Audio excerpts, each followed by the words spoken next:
کے گھر میں کوئی بغیر اجازت آ سکتا ہے؟ آپ کا دروازہ کھٹکھٹائے کہ حضرت آج میں آپ کے گھر میں رہوں گا، آپ کون ہے بھائی؟ میں نہیں جانتا، میرے گھر میں کیسے آئیں گے؟ اجنبی ہیں؟ آپ کے گھر میں کون آتا ہے؟ جس کو آپ بلاتے ہیں۔ اللہ کے گھر میں بغیر بلائے کیسے کوئی آ سکتا ہے؟ ہم سب کو بلایا گیا ہے، ہمیں موقع دیا گیا ہے، ہمیں سعادت دی گئی ہے۔ اور سنو، اللہ کے گھر میں آتے رہا کرو۔ کئی لوگ پورا ہفتہ نہیں آتے، جمعے کی نماز پڑھتے ہیں، باقی پورا ہفتہ نہیں آتے۔ وہ غور کریں کہ ایسا کیا گناہ ہو گیا کہ میرا رب مجھے کیوں نہیں بلاتا، روز 5 وقت مہمان کیوں نہیں بنتا۔ مبارک ہو اسے جو مسجد میں جس کا دل لگتا ہے اور بار بار آتا ہے۔ ایک اور مزے کی بات بتاؤں، آپ کے قسم قسم کے رشتہ دار اور دوست ہیں۔ جو دور کا دوست ہوتا ہے نا، وہ سال میں کبھی کبھی ایک بار آ جاتا ہے، ہفتے میں ایک بار آتے ہیں، اور گھر والا تو روز گھر میں آتا ہے نا۔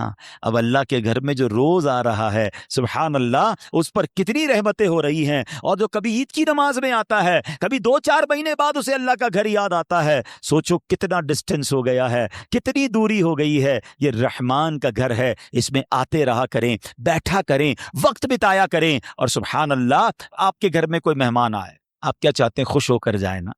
کھانا اچھا بناتے ہیں، اس کی آرام کا خیال رکھتے ہیں، جب مہمان آئے اسے خوش کر کے بھیجتے ہیں۔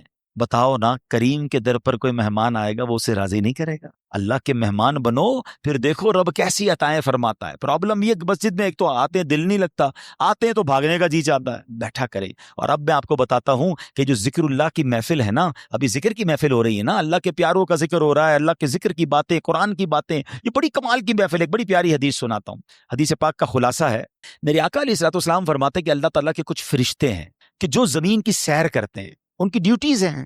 کچھ فرشتوں کی ڈیوٹی یہ ہے کہ جہاں ذکر الہی ہوتا ہے نا، اس محفل کو اپنے پروں سے ڈھانپ لیتے ہیں۔ اب کیا ہوا، وہ فرشتے جب اجتماع سے فارغ ہوتے ہیں، اللہ کی بارگاہ میں جاتے ہیں۔ اللہ کو سب معلوم ہے کہاں سے آ رہے ہیں۔ اللہ فرماتا ہے فرشتوں کہاں سے آ رہے ہو؟ کہتے ہیں یا اللہ ایک جگہ بندے جمع ہیں تیرا ذکر کر رہے ہیں۔ اللہ فرماتا ہے فرشتوں یہ بتاؤ انہوں نے مجھے دیکھا ہے جو میرا ذکر کرتے ہیں؟ کہ یا اللہ تجھے نہیں دیکھا۔ ارشاد ہوتا ہے فرشتوں بتاؤ کیا مانگ رہے ہیں؟ کہتے ہیں یا اللہ جنت مانگ رہے ہیں۔ ارشاد ہوتا ہے جنت دیکھی ہے؟ کہ یا اللہ دیکھی نہیں۔ اچھا دیکھ لیتے تو کیا کرتے؟ اے رب جنت دیکھ لیتے، شوق سے مانگتے۔ ارشاد کے لیے پھر بعد میں کہیں اور چلے جائیں گے، نیت ذکر کی نہیں، ویسے ہی آ گیا۔ فرشتے کہتے ہیں مولا ایک بندہ ایسا ہے جو تیرا ذکر کرنے نہیں آیا تھا۔ اللہ فرماتا ہے اے میرے فرشتوں، یہ وہ مجلس ہے، یہ وہ محفل ہے جس کے ہم نشین محروم نہیں ہوتے۔ کسی کی برکت ہمیں مل جاتی ہے، ہم تو گناہ گار ہیں نا، مگر اتنے بڑے مجمع میں کوئی تو اللہ کا نیک بندہ ہوتا ہے نا۔ کیا معلوم اس پر برس رہی ہے، مجھ پر بھی برس جائے گی۔ اس پر رحمت دیکھیں نا، بارش برستی تو سب پہ برستی ہے نا۔ رحمت کی بارش برسے گی تو کچھ چھینٹے مجھ پر بھی تو گریں گے نا۔ برستا نہیں دیکھ کر ابر رحمت، بدوں پر بھی برسا دے برسانے والے۔ مگر آج حال برا پتہ ہے کیا ہے؟ لوگ اس طرح کی محفلوں میں تو نہیں آتے، بری محفلوں میں بڑے شوق سے جاتے ہیں۔ کہیں شراب کی محفل، کہیں جوئے کی محفل، کہیں بے حیائی کی محفل۔ اچھا جب ان کو کہو کہ بھائی نہ جاؤ، یہ نوجوان بیٹھے ہیں، تو وہ کہتے ہیں میں کون سا شراب پیتا ہوں، میں تو صرف بیٹھتا ہوں۔ میں کون سا جوا کھیلتا ہوں، میں تو بیٹھتا ہوں۔ نہیں میرے پیارے اسلامی بھائی، جہاں لعنت برس رہی وہاں بیٹھ رہے ہیں۔ پچھلے دنوں کووڈ آیا تھا نا، کووڈ وائرس نے ہم سب کو ایک چیز سکھائی تھی کہ جہاں وائرس ہو اس سے دور رہو، سوشل ڈسٹینس۔ ہاتھ نہیں ملاتے تھے، ڈسٹینس نہیں کرتے برے لوگوں سے۔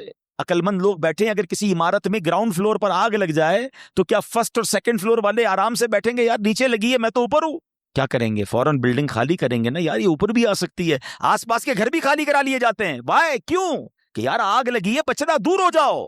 جہاں جہنم کی آگ لگی ہے وہاں بیٹھیں اور آپ کو ملتی ہے۔ تو جب ساری دنیا کے برے لوگ بنے ہی دوستوں سے ہیں، اور میں برا دوست چھوڑتا نہیں، کہتا نہیں میں بڑا طاقتور، مجھے کچھ نہیں ہوگا، آج نہیں ہوگا کل ہو جائے گا۔ برے کی صحبت دل پر اثر ڈالتی ہے۔ خوبصورت شعر ہے نا، بھلے بندے دی صحبت یاروں، جویں دکان تاراں، سودا بھاوے ملے نہ لئیے ہلے آن ہزاراں۔ کہتے بھلے بندے کی صحبت ایسی ہے جیسے عطر والے کی دکان ہے، خرچہ کرو نہ کرو خوشبو فری میں مل جاتی ہے۔ جب بھی عطر کی دکان میں جائیں خوشبو، پہلے تو خوشبو ہی آ جاتی ہے، اور پھر اس کے بعد چھوٹا موٹا سیمپل بھی فری میں آ جاتا ہے۔ کوئی پیسے خرچ نہیں ہوئے، فائدہ ہوا۔ یہ بھلے بندے کی صحبت ہے کہ نیک کی صحبت میں بیٹھو گے نا، کچھ ملے نہ ملے گناہ سے تو بچ رہے ہیں۔ جو اس پر رحمت برس رہی ہے مجھ پر بھی 2 چھینٹے برس جائیں گے۔ تو اچھی صحبت آلویز بینیفیشل ہے۔ مگر آگے کیا کہتے ہیں؟ برے بدے دی صحبت یاروں، جویں دکان لوہاراں، کپڑے پاویں کچھ کنج پئیے چنگا پین ہزاراں۔ کہتے برے بندے کی صحبت ایسی جیسے لوہار کی دکان۔ لوہار کی دکان میں جائیں تو کیا ہوگا؟ کپڑے کتنے بھی بچا لو، کوئی نہ کوئی چنگاری سوراخ کر دے گی۔ اچھا سوراخ نہیں کرے گی تو بدبو تو ہو ہی جائے گی کپڑے میں، کیونکہ دھواں بڑا نکلتا ہے۔ تو یہی برے بندے کی صحبت ہے، تمہارے اعمال کردار کو وہ بکھیر دے گی، خراب کر سکتی ہے۔ تو اپنی صحبتوں کو چینج کیجئے، ذکر الہی کی کثرت کیجئے۔ ذکر الہی دلوں کو صاف کرتا ہے۔ کئی لوگ کہتے چین نہیں ہے، سکون نہیں ہے، ٹینشن بڑی ہے۔ اب بتاؤ کوئی سکون شراب میں ڈھونڈتا ہے، معاذ اللہ کوئی بری محفلوں میں ڈھونڈ رہا ہے، آؤ قرآن سے پوچھتے ہیں، اے رب کے کلام ہمیں بتا سکون کہاں ہے۔ قرآن فرماتا ہے الا بذکر اللہ تطمئن القلوب، بے شک اللہ کے ذکر میں دلوں کا چین ہے۔ تو کرے نا ذکر، چین سکون، آپ ریلیکس ہو جائیں گے۔ مگر جو زبان ذکر ہی نہیں کر رہی، کہہ رہی ٹینشن بھی دور نہیں ہو رہے۔ بھائی دل مجھے کس نے بنایا ہے ذرا بتائیے، کس نے بنایا؟ دل کس نے بنایا؟ سکون کون بتائے گا کہاں سے ملے گا؟ جس نے بنایا وہ بتائے گا نا۔ اللہ فرما رہا ہے دلوں کا چین میرے ذکر میں ہے، اور ہم سکون کہیں اور ڈھونڈ رہے ہیں۔ ارے جب رب نے بتا دیا تو ذکر کر لو، سکون مل جائے گا۔ اور یہ جو نبی پاک نے حضرت معاذ سے فرمایا کہ معاذ تمہیں موت اس حال میں آئے کہ تم اللہ کی ذکر سے تمہارا زبان تر ہو، تم حالت ذکر میں ہو۔ اب علماء نے بڑا پیارا طریقہ بتایا، جو 5 وقت کا نمازی ہوتا ہے نا، وہ نماز کے لیے تیاری کر رہا ہوتا ہے، وضو کر رہا ہوتا ہے، نماز کے لیے جا رہا ہوتا ہے، نماز پڑھتا ہے، نماز سے آ رہا ہوتا ہے، تو 5 ٹائم تو اس کا دن کا اچھا خاصا حصہ نماز کی تیاری، نماز سے واپسی، نماز پڑھنے میں گزر گیا ہے۔ اب ظہر سے عصر اور عشاء سے فجر، یہ بڑا گیپ ہے نا، اب اس گیپ کو کیسے کور کرنا ہے؟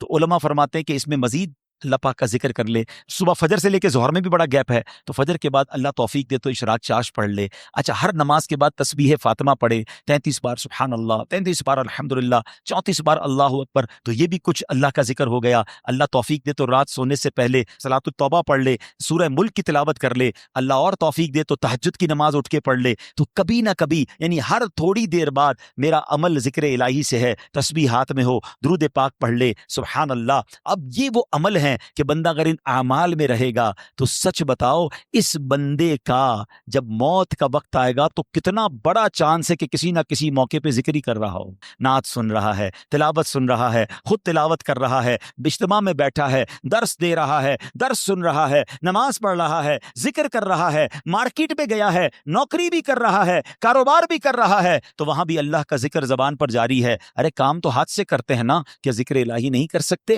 مسلمانوں کی خیر خواہی کریں، مسلمانوں کی بھلائی والے کام کریں، حلال کمانا بھی عبادت ہے۔ تو کہیں نہ کہیں عبادت میں مصروف ہوگا، جب بھی موت آئے گی انشاءاللہ اچھے حالت میں آ جائے گی۔ علماء فرماتے بندہ جس حال میں مرے گا نا اسی حال میں اٹھایا جائے گا۔ تمنا کیا ہے ہماری؟ اے اللہ ہمیں سجدے والی موت دے دے، اور وہ سجدہ بھی کاش مسجد نبوی والا، مدینے والا ہو، کلمے والی موت ملے، درود والی موت ملے۔ اچھی موت کس کو چانس ملے گا؟ جو روز نماز پڑھتا ہوگا نا، جو پورے دن میں نماز ہی نہیں پڑھ رہا اور معاذ اللہ جھوٹ بول رہا ہے، گالیاں نکال رہا ہے، شرابیوں کی محفل میں بیٹھ رہا ہے، فلمیں ڈرامے دیکھ رہا ہے، موبائل پہ بھی بے حیائی دیکھ رہا ہے۔ بتاؤ کتنا بڑا چانس ہے کہ جب ملک الموت آئیں گے تو وہ اسی حالت میں مر جائے، اور اسی حالت میں مرنے والے کو اسی حالت میں اٹھایا جائے۔ ہماری تمنا تو یہ ہے کہ میں سو جاؤں یا مصطفیٰ کہتے کہتے، کھلے آنکھ صلی اللہ کہتے کہتے۔ ایسا نہیں ہو سکتا معاذ اللہ کوئی شراب کے نشے میں ہے یا کوئی بے حیائی کر رہا ہے اور ملک الموت آئے تو وہ کہے کہ بھائی ابھی روح قبض نہ کرو، میں ذرا توبہ کر لوں۔ نہیں، آگاہ اپنی موت سے کوئی بشر نہیں، سامان 100 برس کا ہے، پل کی خبر نہیں۔ تو اے میرے پیارے اسلامی بھائیوں، آج نیت کر لیں، جس حالت میں مرنا نہیں چاہتے نا وہ کام چھوڑ دیں، کیونکہ ایسا نہیں ہوگا کہ آپ کوئی غلط کام کر رہے ہیں اور موت آ گئی تو آپ روک سکیں گے۔ تو اب آپ ڈیسائیڈ کر لیں کہ کس حالت میں مرنا ہے اور کس حالت میں نہیں مرنا۔ چینی بے کلی شروع ہو جاتی کہ یار کب ختم ہوگا، کب نکلیں گے، باہر نکلنے کو جی چاہتا ہے، تو چیک کرو دل میں پرابلم تو نہیں ہو گئی، مجھے اللہ کے گھر میں سکون نہیں آ رہا۔ ارے اس سے بڑھ کر سکون کی جگہ کون سی ہوگی؟ رحمان کے گھر میں آ گیا ہوں، رحمتیں برس رہی ہیں، کہتے ہیں امان میں آ گیا ہوں، اب کوئی ٹینشن نہیں، اللہ کے گھر میں ہوں نا، اسی نے سنبھالنا ہے، اسی نے بچانا ہے، اسی نے بخشنا ہے، میری پرابلم بھی اسی نے سالو کرنی ہے۔ مگر تربیت کی ان کے ماں باپ نے، گالیاں نکالتا ہے، لڑائی جھگڑے کرتا ہے، سب کو ستاتا ہے۔ نہیں، اللہ کرے ایسی زندگی گزاروں کہ مجھے دیکھ کر کوئی کہے کہ سبحان اللہ، والد نے کیا بیٹا تیار کیا ہے، ماں باپ نے کیا تربیت کی، اللہ ان کے والدین کو سلامت رکھے کہ ایسا تحفہ امت کو دے کر گئے۔ ایسا بننا ہے مجھے اور آپ کو کہ میری وجہ سے کتنا برا بیٹا ہے وہ، کتنی بری اولاد ہے وہ کہ جس کی وجہ سے اس کے والدین کو برا بھلا کہا جائے۔ اور آج کہا جاتا ہے کہ جو لوگ لوگوں کو ستاتے ہیں، تنگ کرتے ہیں، ٹینشن دیتے ہیں، لوگ کہتے ہیں یار یہ کیسی تربیت کی ان کے والدین۔ اور ماں باپ اگر قبر میں ہیں، سچ بتاؤ کتنا دکھ ہوتا ہوگا اس بچے کی وجہ سے کہ بیٹا دنیا میں، چھوٹی بات ہے، بن مانگے بنے ہیں، ہے کوئی آپ میں سے جس نے دعا کی ہو یا اللہ آخری نبی کا امتی بنائی ہو؟ کسی نے بھی دعا نہیں، ہمیں تو پتہ ہی نہیں تھا، اللہ نے مہربانی کی اس دور میں پیدا کر دیا. ہم نبی پاک سے پہلے بھی پیدا ہو سکتے تھے، کسی اور نبی کے امتی ہو سکتے تھے، بغیر مانگے بن مانگے دیا، اور اتنا دیا دامن میں ہمارے سمایا نہیں. آقا علیہ السلام کا امتی ہونا، نبی پاک کی امت میں شامل ہونے کے لیے انبیاء تمنا کرتے تھے، اور مجھ جیسے گناہگار کو بنا دیا. اور آقا کیسے کہ پیدا ہوتے وقت یاد رکھا، معراج میں یاد رکھا، قبر میں اتارتے وقت یاد رکھا، اور بحشر میں بھی یاد رکھیں گے. دعائیں کرتے رہے امت کے لیے، آنسو بہاتے رہے ہم گناہگاروں کے لیے. ایسے نبی علیہ السلام کا امتی without any struggle, without any asking, مانگا بھی نہیں اور بنا دیا. تو یار کوئی تو ذمہ داری بنتی ہے، کوئی تو شکرانہ بنتا ہے کہ یا اللہ اتنی بڑی مہربانی کی. اب میں ایسا امتی بن کر دکھاؤں گا کہ مجھے دیکھ کر کوئی کہے کہ امتی ایسا ہے تو آقا کیسے ہو. مزہ یہ ہے نا کہ مجھے دیکھ کر کوئی کہے کہ امتی ایسا سچا، اس کے نبی کیسے سچے ہوں گے. اگر مسلمان ایسا ہے تو اسلام کتنا پیارا مذہب ہوگا. غیر مسلم مجھے دیکھیں تو کہیں یار کہ مسلمان ایسا ہوتا ہے تو پھر مذہب کیسا ہوگا. چلو کلمہ پڑھ کر مسلمان، مگر سچ بتائیں آج کیا حال ہے. آج مسلمان کو دیکھ کر لوگ اسلام کو برا بھلا کہتے. تو آج ہم نے سنا نا کہ نور میں لپٹے ہوئے شخص پہ جو وصف تھا وہ یہ تھا کہ اس کی وجہ سے دنیا میں اس کے ماں باپ کو برا نہیں کہا جاتا تھا. بتاؤ اس مسلمان کا کیا حال ہوگا جس کی وجہ سے اسلام کو برا بھلا کہا جا رہا ہے، جس کی وجہ سے معاذ اللہ لوگ نبی پاک علیہ السلام کے بارے میں بات کرتے ہیں. ارے میرا کردار ایسے تھے، صادق اور امین آقا کا امتی ہو کر امانت دار نہیں ہے. لوگ ڈرتے ہیں ہم سے کام کرنے. کیسا امتی ہو؟ منہ نہیں دکھانا نبی پاک کو قیامت کے دن. ارے ایسے بنو نا کہ لوگ کہیں کہ یار اس کی زبان ختم، اس نے کہہ دیا فنش، یہ نبی پاک کا سچا امتی ہے. کیا یہ میری اور آپ کی ذمہ داری نہیں بنتی ہے؟ آج ہمارے وطن کی پروڈکٹ لوگ نہیں خریدتے، بلکہ ہم خود اپنے وطن کی یا مسلمان ملک کی دوائی لینے میں ڈر رہے ہوتے ہیں کہ یار پتہ نہیں ملاوٹ نہ ہو، باہر سے منگوا لیں. یہ اتنا بڑا چانٹا ہے ہمارے منہ پر کہ مسلمان تو ایسا نہیں تھا، اسلام تو یہ نہیں تھا. میرے آقا نے تو کیا فرما، من غش فلیس منا، جو دھوکہ دے وہ ہم میں سے نہیں. اور آج ایسا لگتا ہے ہر بندہ ریڈی بیٹھا ہے دھوکہ کے لیے. ٹھیلے والے سے لے کر رکشے والے دعوت اسلامی کے ماحول میں سکھائی جاتی ہیں. ہمارا اس طرح کے مزید بیان سننے کے لیے اجتماع میں آیا کریں، مدری چینل دیکھا کریں، دعوت اسلامی کا ساتھ دیں. ہم یہاں بھی چاہتے ہیں کہ بچوں کی تربیت ہو، آنے والی نسلیں نیک بنے. آپ کے سب سامنے کہ کس طرح برائیاں بڑھ رہی ہیں. اگر برائیوں کو ختم کرنا ہے، نیکی کی دعوت کو عام کرنا ہے تو دعوت اسلامی کا ساتھ دیں. اللہ مجھے اور آپ کو اپنی دعوت اسلامی کا بھرپور ساتھ دینے کی توفیق عطا فرمائے.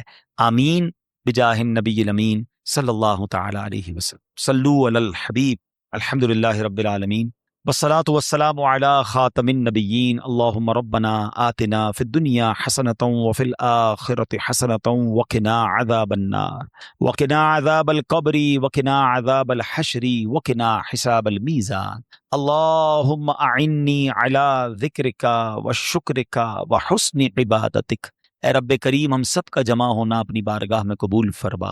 ہم سب کے تمام صغیرہ کبیرہ گناہوں کو معاف فرما. ہمارے ماں باپ کی، نبی پاک علیہ السلام کی ساری امت کی بخشش فرما. اے اللہ ہمیں نیک بنا دے، پرہیزگار بنا دے، والدین کا فرما بردار اور سچا عاشق رسول بنا دے. اے کریم تیرے خزانوں میں کمی نہیں. ہماری دنیا بھی اچھی کر دے، ہماری آخرت بھی اچھی کر دے. اے اللہ، اے کریم مولا، ہم آج اس اجتماع میں آئے ہیں، ہمارے دلوں کو بدل دے. ہمیں نیکی کا جذبہ عطا فرما. ہمیں ذکر الہی کرنے والی، تیرا ذکر کرنے والی زبان عطا فرما. درود پڑھنے والی زبان عطا فرما. فضول باتوں سے ہماری جان چھڑا دے، بری صحبتوں سے ہماری جان چھڑا دے. ہمیں اچھی اور نیک صحبتیں عطا فرما. اے اللہ ہمارے ماں باپ کی، پیارے آقا علیہ الصلوۃ والسلام کی ساری امت کی بخشش فرما. اے اللہ جتنے بیمار ہیں انہیں شفا عطا فرما. قرض داروں کے قرضے اتر جائیں. بے اولادوں کو نیک اور صالح اولاد عطا فرما. اے اللہ روٹھوں کو منا دے، بچھڑوں کو ملا دے. اے کریم جتنے ہاتھ اٹھے ہیں تو سب کے نام بھی جانتا ہے، کام بھی جانتا ہے، سب کی بگڑی بنا دے. اے اللہ ہمیں جلدی مکہ مدینے کی بعد اب حاضری نصیب فرما. جو مشکلیں ہیں، جو پریشانیاں ہیں، اپنے کرم سے دور فرما. ربنا تقبل منا انک انت السمیع العلیم وتب علینا یا مولانا انک انت التواب الرحیم ببرکۃ ان اللہ وملائکتہ یصلون علی النبی یا ایھا الذین آمنوا صلوا علیہ وسلموا تسلیما. صلی اللہ علی النبی الامی وآلہ صلی اللہ علیہ وسلم. صلاۃ و سلاما علیک یا سیدی یا رسول اللہ. جب تمہیں واپسی ہو یا اللہ سامنے ہو روضہ رسول اللہ اور لب پہ ہو لا الہ الا اللہ محمد الرسول اللہ.